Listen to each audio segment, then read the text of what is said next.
Welcome to బీజేటీవీ. ముందుగా headlines చూద్దాం. జగన్ నెల్లూరు పర్యటనపై మంత్రి ఆనం వ్యాఖ్యలు. సహచరులను పరామర్శించేందుకు జగన్ జైలుకు వెళ్తున్నారనే ఆరోపణ. దోపిడీ హత్యల వెనుక జగన్ ప్రమేయం ఉందన్న ఆనం.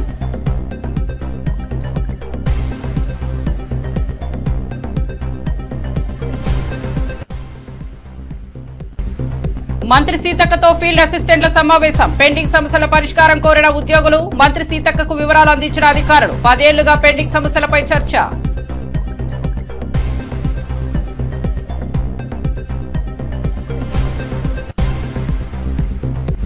బీసీ రిజర్వేషన్లపై కాంగ్రెస్ బీజేపీ కుట్రలు జరుగుతున్నాయి. మోరీ రాహుల్ కు చిత్తశుద్ది లేదన్న మాజీ ఎంపీ వినోద్.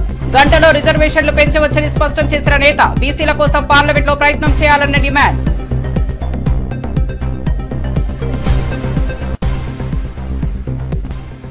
రేవంత్ రెడ్డి నిజ స్వరూపం బయటపెట్టిన శ్రవర్. సీఎం కుర్చీలో ఉన్న రౌడీజం మానలేదని వ్యాఖ్య. హైదరాబాద్ ను రౌడీజానికి నిలయంగా మార్చాడని ఆరోపణ. గ్లోబల్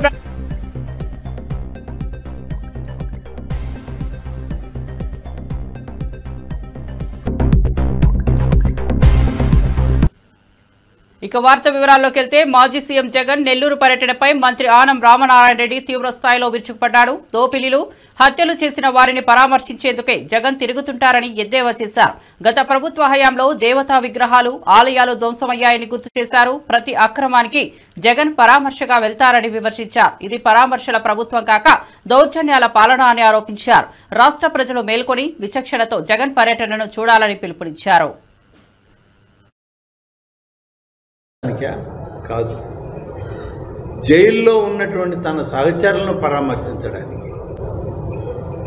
ఈ రాష్ట్ర ఖనిజ సంపదను దోచుకోవడానికి ప్రయత్నం చేసిన తన సహచరుల్ని పలకరించడానికి, రాష్ట్రంలో జరిగేటువంటి అన్ని అక్రమాలకు ఎక్కడ ఏది జరిగినా, దౌర్జన్యాలు జరిగినా, దోపిడీలు జరిగినా, హత్యలు జరిగినా అక్కడికి వెళ్ళి తన వాళ్ళను పరామర్శించుకొని రావడాన్ని చూస్తే ఈ రాష్ట్రం శాంతి భద్రతలను కాపాడేటువంటి ఈ ప్రభుత్వానికి అడ్డు తగలడానికే తను చేసే ప్రయత్నం అని చెప్పి ఈరోజు అర్థమవుతాం. ఆగమ శాస్త్ర ప్రకారమే ఆలయాల్లో నిర్వహించాలని చెప్పి ఆదేశం ఇచ్చాం. ధూపదీప నైవేద్యం ప్రకారం గతంలో 5,000 రూపాయలు ఇస్తున్నటువంటి ఆలయాల్ని సంఖ్యను పెంచి ఇవాళ 5,523 ఆలయాల్లో 10,000 రూపాయలు ధూపదీప నైవేద్యాలు ఇవ్వడానికి ఇవాళ ఏర్పాటు చేశాం. చిన్న ఆలయాల్లో, చిన్న గ్రామాల్లో కూడా పవిత్రత రావాలి అని చెప్పి ఈ కార్యక్రమం తలపెట్టాం. మేము వచ్చాక 206 ఆలయాల్లో పునర్నిర్మాణ కార్యక్రమాలను మొదలుపెట్టాం. ఇవాళ అన్ని పనులు కలిపి 998 పనులు ఈ దేవాదాయ శాఖలో పునర్నిర్మాణ కార్యక్రమాలకి 772 కోట్ల రూపాయలు వెచ్చించి ఇవాళ పనులు చేస్తూ ఉన్నాం. 489 పనులను పూర్తి చేశాం. టీవీకే అధినేత విజయ్ 2026లో తమిళనాడులో చారిత్రాత్మక ఎన్నికలు జరగబోతున్నాయని ప్రకటించారు. 1966లో అన్నాదురై ఏర్పాటు చేసిన తొలి ప్రభుత్వం తరహాలో ప్రజలు ఈసారి తాను నడిపే మార్పుకు ఆశీర్వాదం ఇవ్వబోతున్నారని తెలిపారు. ప్రజల సమస్యలు తీర్చే ప్రభుత్వం కావాలనే తపన ఉందని, తమిళల ప్రజల ఆకాంక్షల ప్రతిబింబంగా టీవీకే ఉద్యమించనుందని చెప్పారు. సామాజిక న్యాయానికి కలిసొచ్చే విధంగా పాలన సాగించాలని ఆయన పిలుపునిచ్చారు. 1967 and 1977 அது மாதிரி 2026 அமைய போகுது.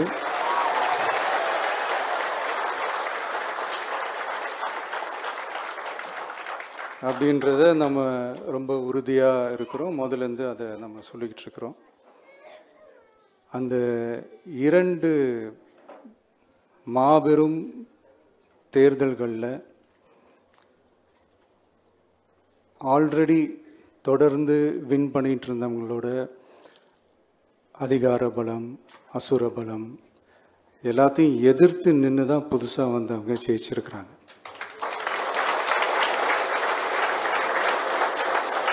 எப்படி ஜெயிச்சாங்க அப்படின்னு பார்க்கும்போது அது சிம்பிள் லாஜிக் தான்.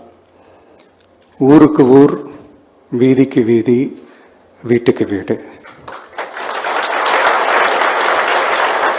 அப்படின்னு போய் எல்லா மக்களையும் சந்திச்சிருக்கிறாங்க. இந்த நேரத்தில் அறிஞர் அண்ணா அவர்கள் சொன்ன அதே விஷயத்தை தான் நானும் இங்கே ரிப்பீட் பண்ணணும்னு ஆசைப்படுறேன். மக்களிடம் செல், மக்களிடம் இருந்து கற்றுக்கொள், மக்களுடன் வாழ், மக்களுடன் சேர்ந்து திட்டமிடு. இதை சரியா செஞ்சாலே போதும். ஊருக்கு ஊர், வீதிக்கு வீதி, வீட்டுக்கு வீடு, வெற்றி பேரணியில் தமிழ்நாடு.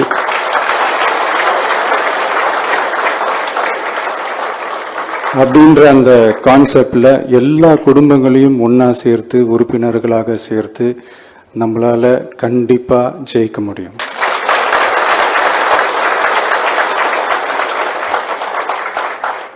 அதனாலதான் இந்த ஆப் மை டிவிகே அப்படின்ற இந்த ஆப்பை இன்னைக்கு நான் அறிமுகப்படுத்துறதுல ரொம்ப சந்தோஷப்படுறேன். இதுக்கப்புறம் மதுரை மாநாடு,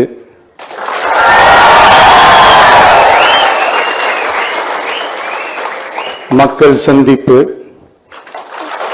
பயணம் அப்படின்ட்டு தொடர்ந்து மக்களோட மக்களாக தான் இருக்க போகிறோம். அதனால இப்பிலிருந்து இதுக்கான வேலையை எல்லாரும் స్టార్ట్ பண்ணுங்க.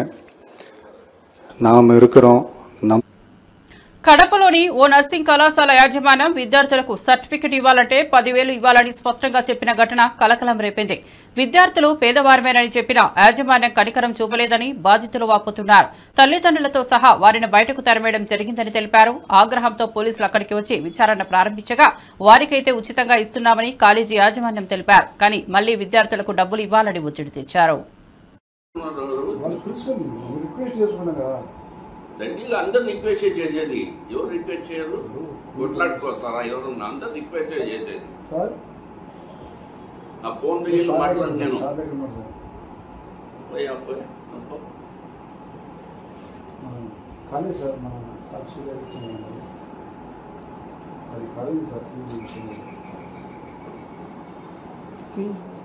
సార్ సార్ దగ్గర ఉన్నా సార్.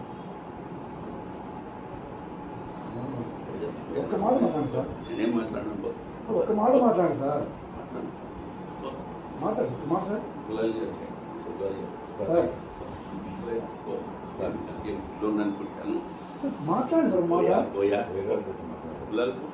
Corporator sir. నేను డిప్యూటీ మేయర్ పో. నేను డిప్యూటీ మేయర్ పోయా. ఆయన మాట మాట్లాడు సార్. మీరు బిల్ ఇస్తారా సార్? కరెక్ట్ బిల్ ఇస్తారా? ఏం ఇయ్యను. ఎందుకేమో పో బయట పో. ఎట్లా సార్ మీరు గట్టిగా సార్? ఏం ఇయ్యను పో. పో బయట పో. ఒక నిమిషం సార్. బయట పో. నేను పో దిగాను పో. బిల్ ఇస్తారా మీరు? ఇయ్యను. ₹1 ఇయ్యను కూడా. మరి అంటే సార్ పేదలు సార్ వాళ్ళు. ఉండొచ్చు. ఫోన్ మాట్లాడండి మాట సార్. మీరు రిక్వెస్ట్ చేస్తున్నారు. మాట్లాడతాం. కార్పొరేటర్ ఈ డిప్యూటీ మేయర్ మాట్లాడతాడా? కార్పొరేటర్ డిప్యూటీ మేయర్ తో మాట్లాడతాడా? మాట్లాడరు. ఎందుకు మాట్లాడతారు? ఎవరు హోదా వచ్చి వాళ్ళు. పెద్ద ఇష్యూ అయితే సార్ ఇది. చేసుకోపో. నువ్వు చేసుకోపో. నీ చేతులు ఏంది నువ్వు చేసుకో. జనసేన నేత గోపీకృష్ణ పార్టీ నాయకత్వంపై అసంతృప్తిగా స్పందించగా నాగబాబు అసహనం వ్యక్తం చేశారు. విశాఖ సౌత్ నియోజకవర్గంలో టీడీపీకి పట్టు ఎక్కువగా ఉందని, జనసేన నేతలకే గౌరవం లేదని గోపీకృష్ణ వ్యాఖ్యానించగా నాగబాబు వెంటనే మైక్ తీయించమని ఆదేశించారు. ఈ ఘటనతో జనసేనలో అంతర్గత కలహాలు మరోసారి వెలుగులోకి వచ్చాయి. పార్టీ శ్రేణుల్లో తలెత్తుతున్న విభేదాలు పార్టీ భవిష్యత్తుపై ప్రశ్నలు రేపుతున్నాయి. భీమిలిలో టీడీపీ ఎమ్మెల్యే ఉన్నారు, విష్ణుకుమార్ రాజు గారు నార్త్ లో ఉన్నారు అన్నారు. సౌత్ లో మాకు ఎమ్మెల్యే గారు ఉన్నా సరే టీడీపీ ఆత్మహత్య ఎక్కువైపోయింది. అది మీరు పవన్ కళ్యాణ్ గారు దృష్టికి తీసుకెళ్ళాలి సార్. ఎందుకంటే ఎమ్మెల్యే గారు ఏ కార్యక్రమం ఇచ్చినా సరే వెంటనే సాల్వ్ చేసుకున్నాం కానీ సార్ ఎవరికి తగిన గుర్తింపు రావట్లేదు. అది మాత్రం మీరు పార్టీలో ఉన్నాం సార్. ఎగ్జాంపుల్ సార్ స్టేజ్ మీద ఇప్పుడు మేము ఎగ్జాంపుల్ సార్ అది కదా సార్ కూటమి స్టేజ్ దగ్గర నాకు దమ్ముంది కాబట్టి పవన్ కళ్యాణ్ గారు నమ్మి ఏదైతే మొదటి ఆంధ్రప్రదేశ్ మహిళా కార్పొరేట్ గా గెలిపించాం సార్. బీసీ రిజర్వేషన్ల పెంపు కేంద్ర ప్రభుత్వంతో పాటు కాంగ్రెస్ పార్టీ చేతిలోనే ఉందని మాజీ ఎంపీ వినోద్ బోయినపల్లి అన్నారు. మోదీకి చిత్తశుద్ది లేదని, రాహుల్ అడగడం లేదని విమర్శించారు. బీసీలను మోసగించాలనే ప్రయత్నమే ఈ మౌనంలో కనిపిస్తోందన్నారు. 1 గంటలో పార్లమెంట్ నిర్ణయం తీసుకునే అవకాశం ఉండగా ఎందుకు పెంపు చేయడం లేదని ప్రశ్నించారు. కేంద్ర ప్రభుత్వానికి స్పష్టత అవసరమని డిమాండ్ చేశారు. ముఖ్యంగా రెండు జాతీయ పార్టీలు భారతీయ జనతా పార్టీకి కాంగ్రెస్ పార్టీకి మేము ఒక ప్రశ్న వేస్తున్నాం. ఎవరిని మోసం చేయదలుచుకున్నారు మీరు? తెలంగాణ ప్రజల్ని, ముఖ్యంగా వెనకబడ్డ తరగతుల బిడ్డల్ని ఎందుకు మోసం చేస్తున్నారు బీజేపీ అండ్ కాంగ్రెస్ పార్టీలు? మీరు నేషనల్ పొలిటికల్ పార్టీస్, ఈ దేశాన్ని పరిపాలించింది మీ ఇద్దరే. కాంగ్రెస్ బీజేపీ ఈ దేశాన్ని పరిపాలించింది గత 70 సంవత్సరాలు, ప్రత్యేకంగానే అయితే సపోర్ట్ చేసి. కానీ ఇది చిత్తశుద్ధి ఉంటే మీరు చేయాల్సిన పని ఏంది? సుప్రీంకోర్టు ఇదివరకే ఇందిరా సహాని కేసులో స్పష్టంగా జడ్జిమెంట్ ఇచ్చింది. 50% రిజర్వేషన్లు కంటే ఎక్కువ ఉండకూడదనే ఒక జడ్జిమెంట్ వచ్చింది ఈ దేశంలో. అత్యున్నత న్యాయస్థానం సుప్రీంకోర్టు జడ్జిమెంట్ ఇచ్చింది. దాన్ని ఏ విధంగా మీరు ఓవర్కమ్ కాగలుగుతారు? అన్లెస్ శాసనసభలు కానీ లేకపోతే పార్లమెంట్ కానీ ఏ చట్టాలని నిజంగా ప్రజలకు సేవ చేసే చట్టాలు, వాటిని కోర్టుల బారి నుండి రక్షించాలంటే 9th షెడ్యూల్లో పెట్టాలి. 9th షెడ్యూల్ అనేది ఏంటి? రాజ్యాంగంలో 9th షెడ్యూల్. ఎప్పుడు అది రాజ్యాంగం రచించినప్పుడు దాన్ని పొందపరచలేదు. 1950 జనవరి 26వ తారీఖు నాడు. ఒక సంవత్సరం కాలం తర్వాత మన దేశ మొదటి ప్రధాని పండిత్ జవహర్లాల్ నెహ్రూ గారు 1951లో రాజ్యాంగ సవరణ చేసి 9th షెడ్యూల్ని రాజ్యాంగంలో పొందుపరిచారు. ఏ ఉద్దేశంతో 9th షెడ్యూల్ పొందుపరిచారు? ప్రజాసేవ కోసం, ప్రజా సంక్షేమం కోసం చట్టాలు వచ్చినప్పుడు ప్రభుత్వాలు, రాష్ట్ర ప్రభుత్వాలు కానీ పార్లమెంట్ కానీ తీసుకొచ్చినప్పుడు కోర్టులోకి వెళ్ళి వాటిని ఛాలెంజ్ చేసి వాటిని నిర్వీర్యం చేయడానికి ప్రయత్నాలు జరుగుతాయి. ప్రజాస్వామ్య వ్యవస్థలో కోర్టుల ఇంటర్ఫియరెన్స్ లేకుండా ఉండడానికి కొన్ని ప్రత్యేకమైన చట్టాల్ని 9th షెడ్యూల్లో పొందపరచని చెప్పి 1951లో అప్పుడు ల్యాండ్ రిఫార్మ్స్ తీసుకొచ్చినప్పుడు దాన్ని రక్షించడానికి ఆ చట్టం తీసుకురావడం జరిగింది, 9th షెడ్యూల్. మరి ఇందిరా సహాని కేసు 50% కంటే రిజర్వేషన్లు ఎక్కువ ఉండకూడదని చెప్పి సుప్రీంకోర్టు అత్యున్నత న్యాయస్థానం తీర్పిచ్చింది. కాబట్టి ఆ తీర్పు నుండి రక్షించబడి ఆ తీర్పు దీనికి వర్తించదు అనే విధంగా చిత్తశుద్ధితోని మీరు ఈ బీసీలకు రిజర్వేషన్లు తీసుకురావాలంటే 9th షెడ్యూల్లో దాన్ని పెట్టాలి. మా పార్టీ బీసీ సెల్ నాయకత్వం పదే చెప్తుంది. ఇందిరా పార్క్ దగ్గర ధర్నా అయినప్పుడు చెప్పింది. నిన్న కూడా సభ ఏర్పాటు చేసి ఆ సమావేశంలో చర్చించి పత్రికా విలేకరుల ద్వారా కూడా చెప్పడం జరిగింది. నేను మిగతా విషయాలకు ఓడలేదు. బీజేపీ పార్టీ పార్లమెంట్లో, లోక్సభలో లీడర్ ఆఫ్ ది హౌస్ ప్రధానమంత్రి మోడీ గారు, ఎదురుగా కూర్చునేది ప్రతిపక్ష నాయకుడు రాహుల్ గాంధీ గారు. కాంగ్రెస్ పార్టీకి దాదాపు ఇప్పుడు 90 సీట్ల కంటే ఎక్కువ వచ్చినాయి. పెద్ద ప్రతిపక్షం లోక్సభలో. దాని నాయకుడు రాహుల్ గాంధీ గారు ఇటు కూర్చుంటాడు, ప్రధానమంత్రి గారు ఇటు కూర్చుంటాడు. వీళ్ళిద్దరు కలుసుకుంటే గంట లోపల ఈ బిల్లు తీసుకురావచ్చు. జగన్ పర్యటనను అడ్డుకునేలా చర్యలు తీసుకుంటున్నారని వైఎస్ఆర్సీపీ అధికార ప్రతినిధి పుట్టా శివశంకర్ రెడ్డి ఆరోపించారు. సింగపూర్ నుంచి పెట్టుబడులు తేవాలన్న ఆలోచన కన్నా జగన్ను జనం కలవకుండా చేయాలన్న ఆలోచనే ప్రభుత్వానికి కనిపిస్తోందన్నారు. రాజకీయ ప్రేరణతోనే ఆంక్షలు విధిస్తున్నారని తెలిపారు. ప్రజాదరణ చాటి చెప్పే జగన్ పర్యాటకులపై ప్రభుత్వ చర్యలు ప్రజాస్వామ్యాన్ని ఉల్లంఘిస్తున్నారని వ్యాఖ్యానించారు. వాళ్ళ అబ్బాయి ఉలక్కిపడి నెల్లూరులో ఏ విధంగా జనాన్ని అరికట్టాలి, జగన్మోహన్ రెడ్డి గారి దగ్గరికి ఏ విధంగా వెళ్లకుండా చూడాలి అనేటువంటి ఆలోచన తప్ప అక్కడికి వెళ్లి కాస్త పెట్టుబడులు తెద్దాము, రాష్ట్రం గురించి ఆలోచన చేస్తాం అనేటువంటిది ఒక్క క్షణమైనా వాళ్ళకి తీరుకుండదు. ఎప్పుడు జగన్మోహన్ రెడ్డి గారిని ఏ విధంగా అరికడతాము, జనాలను ఏ విధంగా రాకుండా చేద్దాం అనేటువంటి ఉద్దేశంతోనే ఈ రోజు చూస్తే విచిత్రమైనటువంటి ఆంక్షలు. మొన్న చూసాము మన బంగారుపాలెంలో మామిడి రైతులు పరామర్శించడానికి వెళ్తే అక్కడ అల్లకల్లోలంగా 3 ఎస్పీలు, ఒక డీఐజీ దిగి జగన్ గారి భద్రత కోసం కాదు, కేవలము జనాలను ఏ విధంగా రాకూడదు అనేటువంటిది ఆలోచనతో. సో అంతకుముందు పొదిల్లో చూసాము, తర్వాత సత్తెనపల్లిలో చూసాము. ఈ జన సమూహాన్ని చూసేసి వాళ్ళ యొక్క చైర్లు కదిలిపోతున్నటువంటి సందర్భంలో రేపు నెల్లూరుకి వెళ్తే ఏ విధంగా అరికట్టాలని హెలిప్యాడ్ పర్మిషన్ ఇవ్వక గతంలో చూసాము. తర్వాత ఈ రోజు కేవలం 10 మందిని మాత్రం హెలిప్యాడ్ దగ్గరికి అనుమతిస్తారట. మొత్తం నేషనల్ హైవేస్ అన్ని కూడాను చెక్ పోస్టులు పెట్టి ఎక్కడికక్కడ తనిఖీలు చేసి, అదేవిధంగా లాడ్జీలు, హోటళ్లు హాస్పిటల్లో కూడాను ఎవరెవరు ఉన్నారు, ఎవరు రాకూడదు అనేటువంటి తనిఖీలు చేస్తున్నారంటే ఎంత భయం జగన్ గారంటే మీకు, ఎందుకంత భయము? అదేవిధంగా ఆ ప్రసన్న కుమార్ రెడ్డి గారి తల్లి ఎవరైతే ఉన్నారో మీ మామ ఎన్టీఆర్ సహచరుడు నల్లపురెడ్డి ప్రసన్న కుమార్ రెడ్డి తండ్రి ఆ శ్రీనివాసరెడ్డి గారి భార్యని భయోందోళనకు గురి చేసేసి వాళ్ళ ఇంట్లో దాడులు చేసేసి కార్లను కూడా టన్ను చేసినటువంటి పరిస్థితుల్లో ఆ కుటుంబాన్ని పరామర్శించడానికి వెళ్తా ఉంటే మీరు 100 మందే ఉండాలి, అక్కడ ఎవరు ఉండకూడదు, ఫ్లెక్సీలు పెట్టకూడదు, పోలీస్ యాక్ట్ 30 ఉంది. ఇంత భయాందోళన అవసరమా చంద్రబాబు నాయుడు గారు మీకు? ఎందుకంత? ఏం చేయబోతున్నారు మీరు? పరిపాలన గాలికి వదిలేసేసి జగన్మోహన్ రెడ్డి గారి చుట్టూ జగన్ జపం చేస్తా, జగన్ జగన్ జగన్ జగన్. ఎందుకయ్యా మీ తండ్రి కొడుకు ఇంత భయము? వైఎస్ఆర్సీపీకి చెందిన పిన్నెల్లి అనుచరుడు తురకా కిషోర్ కు పీడీ యాక్ట్పై కోర్టు బెయిల్ మంజూరు చేయడంతో జైలు నుంచి బయటకు వస్తూనే మరో కేసులో పోలీసులు అరెస్ట్ చేశారు. కుటుంబ సభ్యులు అరెస్టును అడ్డుకునేందుకు ప్రయత్నించగా గుంటూరు జైలు వద్ద హైడ్రోజన్ పోలీసులు రెంటచింతల స్టేషన్ కు తరలించారు. పలు హత్యాయత్నం కేసుల్లో నిందితుడిగా ఉన్న కిషోర్ పై ప్రజల్లో మిశ్రమ స్పందన వ్యక్తమవుతోంది.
యుద్ధ అంశాల్లో మూడో వ్యక్తి ప్రమేయం అనూహ్యమని కాంగ్రెస్ అధ్యక్షుడు మల్లికార్జున ఖర్గే వ్యాఖ్యానించారు. బీజేపీ ఎందుకు మూడో వ్యక్తిని ఆహ్వానించిందో చెప్పాలని డిమాండ్ చేశారు. కాంగ్రెస్ మూడో వ్యక్తిని ఊహించలేదని, జోక్యం చేయడాన్ని తాను ఖండిస్తున్నట్లు తెలిపారు. దేశ రక్షణ వంటి కీలక అంశాల్లో స్పష్టత ఉండాలని, ప్రజలకు అసలు కథనం చెప్పాలని అన్నారు. भाषण समाप्त होने तक 30 दफा हो जाएगा, तो वो बोलते रहा, इनमें हिम्मत नहीं है कि वो झूठ बोल रहा है और हम इसको सहन नहीं करेंगे. We don't tolerate such nonsense. बोलने की हिम्मत इनमें नहीं है. दाल में कुछ काला है, कुछ कमजोरियां हैं, इसीलिए ये लोग बोलते नहीं. और हमारी पॉलिसी ये रही कि जब हमारी पॉलिसी ये है कोई थर्ड पर्सन्स हमारे बीच में निगोशिएशन करने के लिए हमने कभी माना नहीं और आज भी हम नहीं मानते. इन्होंने कैसा माना, क्यों माना, क्या कमजोरी है, ये सब देश को बताना चाहिए. 2 घंटे भाषण में कभी ट्रंप का नाम लेके उन्होंने बोला. हम तो इतना हंगामा कर रहे सभी लोग, लेकिन उनकी हिम्मत नहीं. उसको एक दो दफा उनका नाम लेके सब झूठ बोल रहे हैं. मेरे इमेज को खराब करने के लिए, देश के इमेज को खराब करने के लिए सब कुछ कर रहे हैं. कल ही कहा था आपको, मेरे भाषण समाप्त होने तक 30 दफा हो जाएगा, तो वो बोलते रहा, इनमें हिम्मत नहीं है कि वो झूठ बोल रहा है और हम इसको सहन नहीं करेंगे. We don't tolerate such nonsense. बोलने की हिम्मत इनमें नहीं है. दाल में कुछ काला है, कुछ कमजोरियां हैं, इसी. తిరుపతిలో వైఎస్ఆర్సీపీ నేత భూమన అభినయ్ రెడ్డి నేతృత్వంలో జగన్ కు భద్రత కల్పించాలని డిమాండ్ చేస్తూ ధర్నా నిర్వహించారు. జగన్ కు ప్రజల్లో ఉన్న ఆదరణను చూసి భయపడుతున్న ప్రభుత్వం భద్రత తగ్గించిందని ఆరోపించారు. జగన్ కు ఎలాంటి ప్రమాదం జరిగినా ప్రభుత్వమే బాధ్యత వహించి పెద్ద సంఖ్యలో కార్యకర్తలు పాల్గొన్నారు.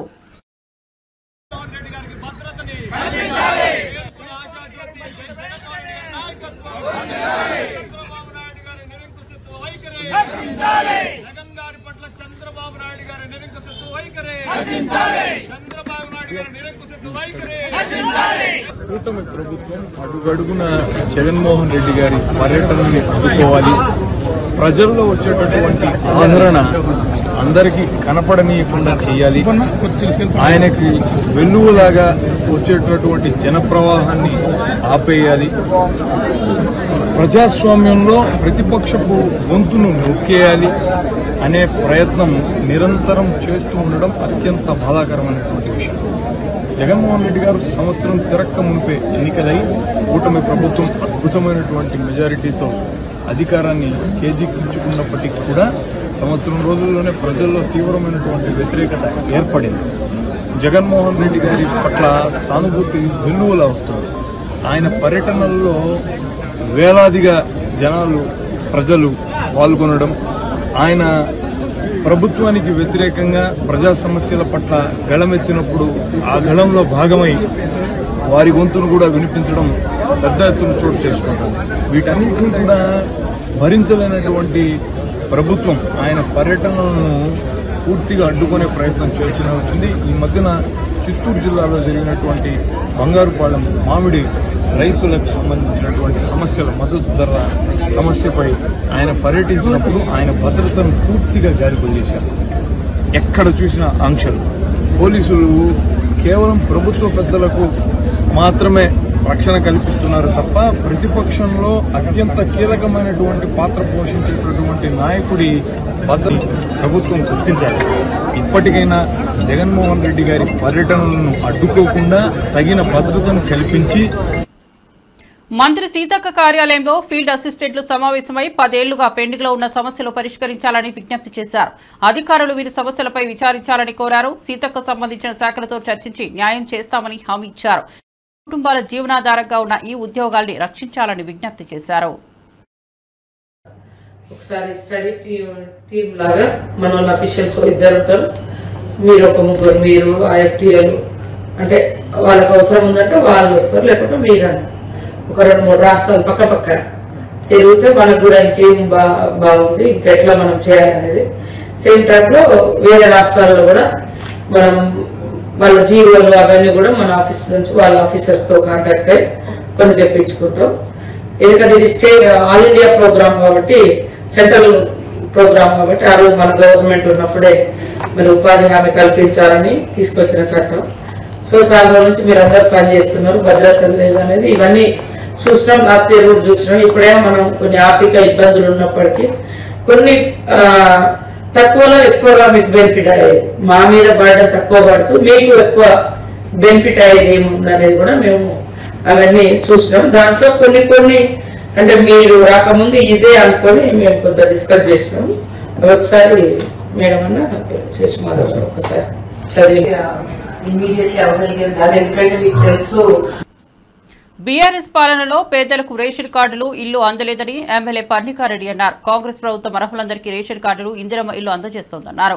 గత పాలన నిర్లక్ష్యానికి ఇది నిదర్శనమని అన్నారు. ప్రజాప్రభుత్వం అనేది కాంగ్రెస్ లక్ష్యమని పునరుద్ఘాటించారు. కాంగ్రెస్ ప్రభుత్వం వచ్చినప్పటి నుంచి కూడా ప్రజలకు అందుబాటులో ఉండుకుంటా ముందుకెళ్తుంది ప్రభుత్వం. ప్రజాప్రభుత్వం అంటేనే ఇది అనే విధంగా ముందుకు సాగుతుంది ప్రభుత్వం. సో దీంట్లో భాగంగా ఇప్పటివరకే మీరు చూసినట్లయితే జనాలు చాలా కూడా సంతోషంగా ఉన్నారు. వచ్చే పథకాలన్నీ కూడా మాకు అందే విధంగా చూడండి అని అడుగుతున్నారు. అదే విధంగా కూడా అక్కడున్న ఎవరైతే స్థానిక ఎమ్మెల్యేలు కానివ్వండి, ప్రతి ఒక్కరూ అదే ప్రయత్నంలో ఉన్నాము. సో దీంట్లో భాగంగా ఇప్పటికే చాలా మంది ఇప్పుడు లేటెస్ట్గా రన్నింగ్ ఇష్యూస్ ఏవైతే రేషన్ కార్డ్స్ కానివ్వండి, ఇందిరమ్మ ఇల్లులు, ఈ రెండే ముఖ్యంగా లాస్ట్ 10 years నుంచి కూడా వీళ్ళకి 10 years నుంచి రేషన్ కార్డులు రాకపోయినాయి, లేకపోతే ఇండ్లు కూడా రాకపోయినాయి. సో అవే అడుగుతున్నారు కాబట్టి వాళ్ళకి అందించే విధంగా ముందుకు పోతున్నాం. ఇంకా 3.5 సంవత్సరాల్లో ఈ రేషన్ కార్డ్ ప్రాసెస్ అనేది కూడా నిరంతర ప్రాసెస్ అని పెట్టడం జరిగింది. దాంట్లో భాగంగా ఇందిరమ్మ ఇల్లులు కూడా ఈ విడతలో రాని వారికి కూడా మళ్ళీ వచ్చే విడతలు ఉంటాయి. పెద్దమ్మ గుడిని కూల్చడాన్ని తీవ్రంగా వ్యతిరేకించిన ఎమ్మెల్యే రాజాసింగ్ ఘటనా స్థలానికి తనను అనుమతించకపోవడాన్ని ప్రశ్నించారు. ఇతర నేతలను అనుమతించి తనను అడ్డుకోవడమేంటని అడిగారు. ఆలయ కూల్చివేతకు బాధ్యత వహించిన అధికారులపై కఠిన చర్యలు తీసుకోవాలని డిమాండ్ చేశారు. బంజారాహిల్ పెద్దమ్మ గుడి 5 days ముందే ఆ మొత్తం గుడిని డిమాలిష్ చేసినారు. ఒక చిన్న గుడి ఉండే ఎన్నో సంవత్సరాల నుంచి అక్కడ లోకల్ భక్తులు పూజా కార్యక్రమాలు చేస్తున్నారు. మొన్న బోనాలు ఉత్సవం కూడా చాలా వైభవంగా అక్కడ చేసుకున్నారు. ఎన్నో సంవత్సరాల నుంచి ఇబ్బంది రాని ఇప్పుడు ఆ ఎంఆర్ఓకి ఎందుకు ఇబ్బంది వచ్చింది? ఎందుకు ఆ గుడిని డిమాలిష్ చేసినారు? డిమాలిష్ చేసే ముందు ఆ లోకల్ భక్తులు కానీ ఏదో ఒక సమాజం వాళ్ళు అక్కడ పూజా కార్యక్రమం చేస్తున్నారు కదా, వాళ్ళకి ఎందుకు నోటీస్ ఇయ్యలేదు? ఎవరైనా గవర్నమెంట్ ల్యాండ్ లో ఎంకరేజ్మెంట్ చేసుకుంటే డిమాలిష్ ముందే ఒక నోటీస్ ఇస్తారు. నోటీస్ ఇచ్చిన తర్వాతనే ఆ డిమాలిష్ కార్యక్రమాలు జరుగుతుంది. కానీ గుడి విషయం కానీ, మసీద్ ఇష్యూ కానీ, చర్చ్ ఇష్యూ కానీ అట్లాంటి ఇష్యూస్ లో డైరెక్ట్ యాక్షన్ ఎప్పుడు కూడా జరగదు. ఇవాళ నేను మా ముఖ్యమంత్రి రేవంత్ రెడ్డి గారికి అడుగుతున్నా, ఎన్నో నేతలకి అక్కడ పోనిస్తాను, కానీ నాకెందుకు ఆపుతున్నారు? దాదాపు 4 days నుంచి ఒకటే ఒక టార్చర్. రాయసింగ్ నువ్వు ఇల్లవద్దు వస్తున్నారు, పోలీసు వాళ్ళు హౌస్ అరెస్ట్ చేస్తున్నారు, కేసులు పెడతాం, మాది పెడతాం, ఇది పెడతాం, మీ కార్యకర్తల మన కేసులు అవుతుంది, మీరు వెళ్తే మీ కార్యకర్తలు మీ ఎంబడి వస్తారు, వాళ్ళకి ఇబ్బంది అవుతుంది, ఈ విధంగా పోలీసు వాళ్ళు మాటలు మాట్లాడుతున్నారు. మీ అందరికీ చెప్పేది ఒక్కటే, కేసులతో ఇప్పటి వరకు మేము భయపడలేం, ముందు కూడా భయపడాం. కానీ మా ఒక్కటే ఒక్క నివేదిక, వచ్చి ఇష్యూ చేయాలే మా ఉద్దేశం లేదు. ఏ చేతు నుంచి మా గుడిని పలగొట్టినారో అదే చేతు నుంచి గుడి కట్టిస్తే చాలా బాగుంటది. గవర్నమెంట్ ల్యాండ్ అంటున్నారు కదా, ఇవాళ ఎన్నో గవర్నమెంట్ ల్యాండ్ లో, మున్సిపల్ ల్యాండ్ లో మసీద్ కట్టలేరా? దర్గాలు కట్టలేదా? చర్చ్లు కట్టలేదా? డిమాలిష్ చేసే అంత దమ్ము గవర్నమెంట్ కి ఉన్నదా? ఇవాళ నేను అడుగుతున్నాను. హిందువులు ఏం చేయరు, హిందూ ఐక్యతం లేదు, అదే కదా మీ ఉద్దేశం. అందుకోసం మా హిందూ దేవాలయాల పైన మీరు టార్గెట్ చేసి డిమాలిష్ చేస్తున్నారు. ముఖ్యమంత్రి గారు ఇమ్మీడియట్ గా ఆ ఎంఆర్ఓ పైన క్రిమినల్ కేసు బుక్ చేయాలి, ఆ గుడిని డిమాలిష్ చెయ్యండి. ఆదేశం ఇచ్చిన ప్రతి రేవంత్ రెడ్డి ముఖ్యమంత్రి అయినా పాతతత్వం మార్చుకోలేదని ఎమ్మెల్సీ దాసోజు శ్రవణ్ విమర్శించారు. సీఎం స్థాయిలో ఉండి రౌడీజాన్ని ప్రోత్సహిస్తున్నారని ఆరోపించారు. గ్లోబల్ బ్రాండ్ అయిన హైదరాబాద్ ను అట్టడుగు స్థాయికి తీసుకెళ్లారన్నారు. ప్రజలు ఇది గమనించాలని పిలుపునిచ్చారు. ఇంటర్వ్యూలో మాట్లాడుతూ అన్నారు, నేను ముఖ్యమంత్రి కాకపోతే రౌడీని అయి ఉండేవాడిని అని చెప్పని. నేను ముఖ్యమంత్రిని కాకపోతే ఏం పని చేసి ఉండేవాడివి అంటే నేను రౌడీని అయి ఉండేవాడిని అని చెప్పని. ఓల్డ్ హ్యాబిట్స్ డై హార్డ్ అని చెప్పని ఒక సామెత ఉన్నది. ఆ సామెత ఇవాళ తెలంగాణలో ముఖ్యమంత్రి కుర్చీలో కూర్చున్నప్పటికీ కూడా కుక్కతో ఒక గుండ్రాయి కట్టిన చక్కగా కాదన్నట్టుగా ఇవాళ తన నిజ స్వరూపాన్ని ఇవాళ కొనసాగిస్తున్నటువంటి ఒక పరిస్థితి ఇవాళ స్పష్టంగా చూస్తా ఉన్నాం. Telangana is known to be a peaceful state. Particularly Hyderabad ఒక గ్లోబల్ సిటీగా అభివృద్ధి చెంది అంతర్జాతీయ పెట్టుబడులకు కేంద్రంగా మారి, మేము బాంబేలో ఉండం, మేము కలకత్తాలో ఉండం, మేము మద్రాసులో ఉండం, ఢిల్లీలో ఉండం, మేము హైదరాబాద్లో ఉంటామని చెప్పని దేశ నలుమూలల నుండి వాళ్ళ హైదరాబాద్కి వచ్చి హైదరాబాద్లో సెటిల్ అవుతున్నటువంటి ఒక పీస్ఫుల్ సిటీని, గ్లోబల్ సిటీని ఇవాళ 18 నెలల రేవంత్ రెడ్డి పాలనలో రౌడీజానికి అడ్డాగా మార్చి, గూండాయిజానికి అడ్డాగా మార్చి ఇవాళ మొత్తం బ్రాండ్ హైదరాబాద్ను, గ్లోబల్ బ్రాండ్ హైదరాబాద్ను సర్వనాశనం చేస్తా ఉన్నారు. దానికి ప్రతీకగానే యథా రాజా తదా ప్రజా అన్నట్టుగా ఆయనే ఎట్లున్నాడు కాబట్టి మేమెందుకు తక్కువ ఉండాలన్నట్టుగా ఇవాళ మైనంపల్లి హనుమంతరావు గారు కావచ్చు, లేకపోతే ఆయన కొడుకు రోహిత్ రావు గారు కావచ్చు, వీళ్ళంతా కూడా మల్కాజ్గిరిలో మన జరిపినటువంటి ఒక దుర్మార్గమైనటువంటి ఒక రౌడీజాన్ని. కాంగ్రెస్ నేత మైనంపల్లి హనుమంతరావు ఎమ్మెల్యే రోహిత్ అనుచరులపై పీడీ యాక్ట్ వేయాలని ఆర్ఎస్ ప్రవీణ్ కుమార్ డిమాండ్ చేశారు. తమ పార్టీ అధికారంలోకి వచ్చిన వెంటనే ఈ గూండాలను జైల్లో పెడతామని హెచ్చరించారు. ప్రజలకు భద్రత కల్పించేందుకే ఇది అవసరమన్నారు.